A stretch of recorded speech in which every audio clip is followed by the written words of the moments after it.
Welcome in, everyone, to another deep dive, crafted especially for you, Vintage Car Chronicles fans. If you're listening on Spotify, Deezer, Apple Music, or watching on YouTube, buckle up. We've got something special today. We're diving into one of those cars you just can't get out of your head, the Chrysler Turbine Car. Dream Machine. That's what it was. We've gone deep, folks. Dug up historical accounts, engineering blueprints, Found stories from folks who actually drove one of these things. and we'll try to figure out why it ultimately went poof, vanished from the scene. A mystery for the ages, this one. So let's jump right in. Why did Chrysler go all in on this turbine tech? What was it like behind the wheel? It all starts, believe it or not, back in the late 1930s. Wow, that early, huh? Chrysler, they were messing around with turbine engines, mainly for airplanes, though. Makes sense. Turbines and airplanes. Then World War II hits, and research, it just explodes. Everything speeds up during wartime. And that's where our star engineer, George Hubner, comes in. Ah, the man with the vision. He gets this idea, this fixation, really, to pin a turbine, not in a plane. But in a car. I'm seeing where this is going. Bold idea, right? Especially back then. Oh yeah, the 50s, it was all about those big, roaring V8s. Imagine pitching a jet engine to those guys. It must have been an interesting conversation. But Hubner, he had this passion, and he saw turbines as the future. Less maintenance, fewer parts to break down. I get the appeal. And the kicker, it could run on practically any fuel. Hold on, any fuel. I've heard that, but is that really true? I kid you not, diesel, kerosene, peanut oil. Peanut oil. Seriously. Even perfume, there's this story. Okay, perfume-powered car. Now I have to hear this. The Mexican president was on a promo tour driving one of these turbine cars. I can only imagine what that was like. And get this, he ran it on tequila. Tequila. That's a new one. So yeah, any fuel that burned, basically. Now, to be clear, Chrysler wasn't just slapping a jet engine in a car. So it wasn't just ripping one out of a plane? No, they engineered this thing specifically. It's the A831, designed to be compact enough for a car. So smaller, obviously. And here's the real trick. They added a second-stage turbine. Okay, 2 turbines. Now things are getting interesting. Why 2? It was key to giving the car torque, that oomph to get it moving. Otherwise it'd be trying to take off like a jet on the highway. Exactly. Now, what about those early prototypes? Yeah, how did they start out? Shoehorn this thing into an existing model. They began with a Plymouth Belvedere back in 1954, modified it, of course. The Belvedere, a classic. And they even did coast-to-coast test runs in disguise, too. Sneaking this futuristic tech around the country. Chrysler was serious about making this work. They were all in. But let's talk about the car, the one everyone knows. The 1963 Chrysler Turbine Car. When did that show up? That, my friend, was a grand reveal in 1963. Bronze, sleek, designed by the Italian house Ghia. Talk about style. Hand-built, each one of them. True craftsmanship. And that design, space-age dreams, pure 60s futurism. It's got that Engelbert nickname, right? Because it looks a bit like the Ford Thunderbird. It's more than just a look. Elwood Engel, the man behind the turbine car, he'd worked at Ford before Chrysler. Bringing those Thunderbird vibes with him. So those flowing lines, the sporty feel, some of that carried over. And the interior. Oh, pure luxury. Bronze leather, plush carpets, the dashboard, like something out of a sci-fi movie. They didn't hold back on the design, that's for sure. But here's the thing. Chrysler didn't just want this car on display. They wanted it on the road. And that's where things get really interesting. They weren't just going to let it sit in a showroom, gather dust. Nope, they did something bold. They launched a user program. They loaned out 50 of these turbine cars to regular people. Wait, hold on. They just gave these futuristic cars to everyday drivers. For 3 months each. Imagine getting that call. Hey, want to drive a turbine-powered car? My mind would be blown. Sign me up. And they wanted a diverse group of people, too. 203 drivers in total, including 23 women, which was remarkable back then. Yeah, the early 60s, not many women behind the wheel, relatively speaking. So you've got these women cruising around in this space-age car. What a statement. That's incredible. Okay, I've got to know, what was it like to actually drive this thing? Was it like piloting a spaceship? Well, those first-hand accounts, they paint quite a picture. Imagine a gentle whirring sound, like a vacuum cleaner. A vacuum cleaner. Not quite the roar of a muscle car. They were going for smooth and quiet, remember? But it did have decent acceleration, comparable to a V8 of the time. So, smooth, quiet, futuristic, and some pep in its step. Sounds like Chrysler had a winner. So why didn't the turbine car take over the world? What happened? Well, the road to the future, it's rarely a straight shot. There were some serious roadblocks. All right, I'm hooked. What were the hurdles they couldn't clear? Emissions, that was a big one, especially a tricky thing called NOx emissions. NOx emissions now, I'm not an exhaust expert. What made those so tough to deal with? NOx, or nitrogen oxides, they contribute to smog and acid rain. And back then, governments were starting to crack down on pollution. So even though the turbine was cleaner in some ways, It couldn't meet those stricter regulations for NOx. It was a real Achilles heel. so even futuristic tech has to face the realities of the environment. Exactly. And then the 1970s energy crisis hit. Fuel efficiency, it became everyone's top priority. Yeah, gas prices skyrocketing, that changes everything. And the turbine, even though it could run on all kinds of fuels, it couldn't match those new gas engines for efficiency. So a double whammy, emission standards and the need to save fuel. That's what killed the turbine car dream. Sadly, it seems that way. It was ahead of its time, but the timing just wasn't right. What a shame. Okay, we've covered a lot of ground here, but there's so much more to this story, right? Yeah, we're just getting started. Stay tuned, folks, because in part 2 of our deep dive, we'll be exploring the public's reaction to this crazy car, what it was really like to drive, and those tantalizing what-ifs of automotive history. You won't want to miss it.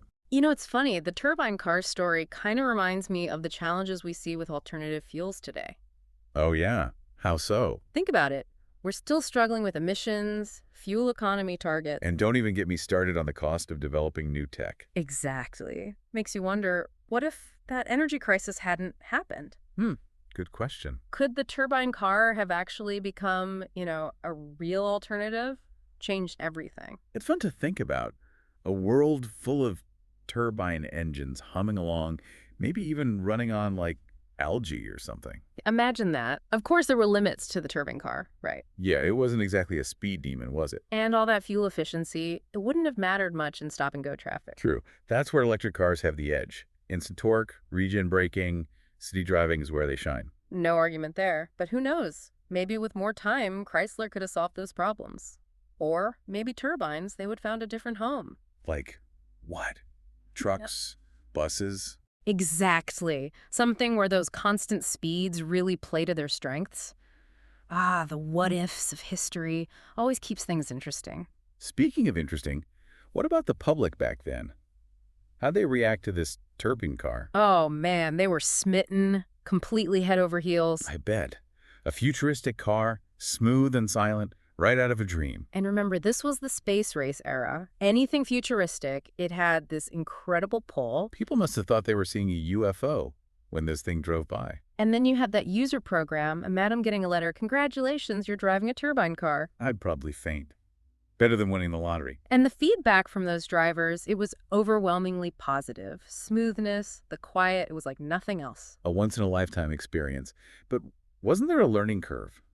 Like starting these things? Oh, yeah, it wasn't just turn the key and go. Switches, gauges, a whole procedure. Like a pre-flight check for a spaceship. Exactly, added to the whole mystique. And the fuel situation, you couldn't just fill up anywhere. Right, gotta find that kerosene or diesel. Could be a hassle, but for those drivers, worth every bit of it. Too bad it was so short-lived. A few years, then boom, most of them destroyed. A real shame. Another what-if moment. What if they'd had more time to refine it? But hey, even if it didn't take over the world, the turbine car left its mark, right? Absolutely. It showed what was possible, that alternative fuels could be practical, even desirable. A valuable lesson for Chrysler, for everyone, really. Emissions, fuel economy, public perception, gotta think about it all. And that user program, brilliant marketing. Chrysler, the forward-thinking innovators. I think that's the real legacy here. They dared to dream big, challenged the norms, got the public excited. And those few turbine cars that survived, those are treasures now. Like time capsules from an era when the future felt so close. They remind us progress isn't always a straight line. Roadblocks, detours, sometimes you hit a dead end. But you gotta keep dreaming, gotta push the limits, right? Absolutely. The Chrysler Turbine Car, maybe it was a dream deferred, but it still inspires. Still makes us think, what if? Well said. Okay, let's recap some of the highlights here for those who are just tuning in. What makes this turbine car so extraordinary? Oh, where to start? The 1963 Chrysler Turbine Car, engineering and design marvel. under that gorgeous Ghia body, the A831 turbine engine. Not just some backyard experiment either. Yeah. This was a sophisticated piece of machinery. Capable of running on diesel, kerosene, even, legend has it, perfume. Oh, yeah, and we can't forget the tequila story. Ah, yes, the tequila-fueled presidential joyride. It really sums up the whole audacity of this project. But it wasn't just the engine, right? The turbine car was luxurious too. Absolutely. That bronze leather interior, plush carpeting, and the dashboard, straight out of a sci-fi movie. And those flowing lines, the turbine bronze paint job, pure elegance. There's something about that color, turbine bronze, it's iconic. It's like British racing green on a Jaguar or Rosso Corsa on a Ferrari. It's not just paint, it's a symbol. And in the case of the turbine car, it represents a dream. A dream that, while maybe it didn't come true, it still captures our imagination. You know, one thing that really struck me during our research was the diversity of those user program drivers. Yeah, it wasn't just car nuts or rich folks. Yeah. Chrysler went out of their way to get a real cross-section of people. Teachers, farmers, housewives, even a priest. They gave ordinary people a taste of the future. And those drivers, they were blown away. Imagine driving to the grocery store in a turbine-powered car, like something out of a movie. I wonder if they realized they were part of something so special. Some of them probably did, but for most, it was just an incredible experience. An experience that sadly can't be repeated. It's a bittersweet ending to a story full of promise. But even in their absence, those turbine cars, they teach us about taking risks, about pushing boundaries. They remind us progress isn't always a straight line. There will be setbacks. But it's the pursuit of those dreams, the willingness to go beyond the ordinary, that truly matters. Couldn't have said it better myself. And on that note, we'll wrap up this second part of our deep dive into the Chrysler Turbine Car. We've covered a lot, the early days, the public's fascination with this futuristic machine. But wait, there's more. Oh yeah, we've got one more segment to go. We'll delve into the heart of the A831 turbine engine, examine those factors that led to its demise. And consider the legacy of this remarkable, though ultimately ill-fated, automotive experiment. Okay, time to get our hands dirty. Let's crack open this Chrysler A831 turbine engine and see what made it tick. We've talked about its potential and its downfall, but what was the magic inside? What set it apart from those regular engines back then? You gotta forget everything you know about pistons, cylinders, that rumble of a V8. This turbine thing, it's a whole different animal. Picture a spinning fan blade, kind of like in a jet engine. Okay, I'm visualizing that, but how does a spinning fan make a car move? Airflow.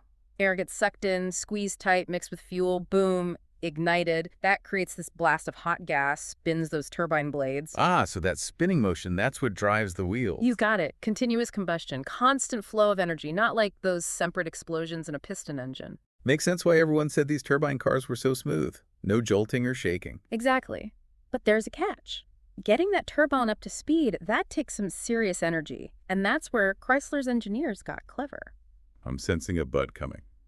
They added a second turbine, a two-stage design, brilliant stuff. 2 turbines, huh? So not just one giant fan, but 2 working together. You got it. First stage, it's the kickstarter, gets everything spinning. Then the second stage takes over, provides that torque to push the car forward. Torque, that's the oomph to get moving, right? Precisely. And here's the kicker. No physical connection between those two stages, just that flow of hot gas, smooth, quiet, the whole shebang. They took airplane tech and turned it into a car engine. Pretty ingenious, but I bet they hit some snags along the way. Oh, for sure. Those turbines, they run hot. I mean, really hot. Chrysler had to invent new materials, cooling systems, just to keep things from melting. Wow, keeping a turbine from turning into molten metal, that's a challenge. You said it. Now, remember how we talked about the fuel? This thing could supposedly run on anything that burns. Was that just hype? Or could it really do...